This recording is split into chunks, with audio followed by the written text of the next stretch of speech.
Y mediante la cruz reconciliar con Dios a ambos en un solo cuerpo, matando en ella las enemistades. Efesios 2:16. Hola, ¿qué tal? ¿Cómo están? Bienvenidos. Aquí estamos en Pan para el Camino, su momento devocional. Seguimos en nuestro estudio de las obras de la carne relatadas en Gálatas 5. Y para hoy corresponde esta palabra, enemistades. Las enemistades también son una obra de la carne. Pues es fácil definir qué es enemistad, pero hagámoslo de una manera sencilla. Enemistad es una actitud hostil hacia otra persona. Eso es lo que quiere decir el término que se traduce como enemistad desde el idioma griego. Quiere decir una actitud hostil hacia otra persona. Tener hacia otra persona una condición de odio, de rencor. Eso es el significado de la palabra enemistad. Y la enemistad, desde luego, es una obra de la carne. Es una actitud que se genera a veces porque hemos recibido alguna ofensa, alguna herida, a veces porque se nos ha dañado de alguna manera y generamos una actitud hostil hacia la persona.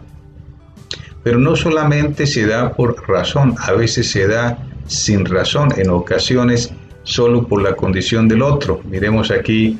Por ejemplo, está hablando de los gentiles y los judíos tenían enemistad con los gentiles únicamente porque no eran judíos, porque eran gentiles.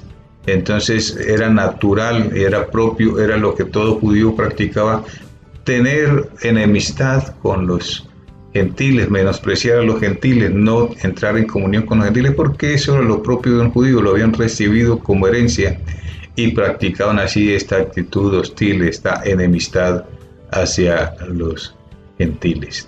Nosotros tenemos que entender que es insensato, que es ilógico andar cargando con enemistades que no tienen ni sentido ni razón. Mejor dicho, la enemistad nunca tiene razón, nunca tiene sentido válido, pero mucho menos cuando surge de la nada y por una condición que no tiene que ver con una ofensa o una herida que se nos haya infringido.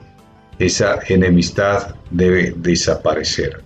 También dice la palabra aquí entonces que esto es una actitud desde luego impropia del creyente, porque el Señor Jesucristo, que es nuestro Maestro, que es nuestro guía, Él nos dio ejemplo al dar su vida en la cruz. Dice allí, matando las enemistades.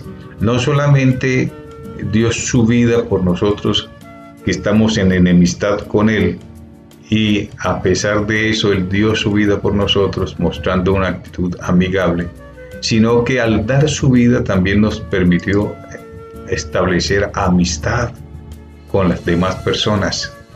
No tenemos como cristianos ninguna justificación en ninguna parte para determinar que podemos repeler a otras personas por su condición, por su vida, por su acción, que podemos odiarlas, que podemos tener rencor, que podemos menospreciarlas, que podemos apartarlas de nosotros. Sea cual sea la condición del otro ser humano, no se justifica de ninguna manera que generemos una actitud hostil hacia ella. No es el ejemplo que nos ha dado Jesucristo al morir en la cruz del Calvario.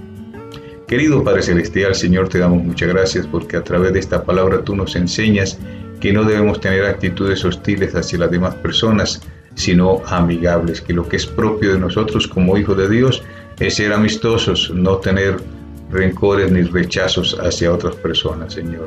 Ayúdanos a practicar esto, Padre, te lo rogamos en Cristo Jesús. Amén. Aleluya. Gloria al Señor. Agradezco al Señor porque me ha permitido estar contigo durante estos minutos. Le pido a Él que te bendiga ricamente, que la bendición de Dios Padre, Hijo y Espíritu Santo esté sobre ti, que tengas un día precioso, un día en el cual puedas disfrutar de buenas relaciones con los demás. Olvídate de enemistades, sobre todo de enemistades que no tienen sentido, que son por condición del otro. No es justo que nosotros tengamos enemistad con otro por su partido político, por su partido deportivo, por cualquier cosa que no tiene justificación a hacernos enemigos por esa razón.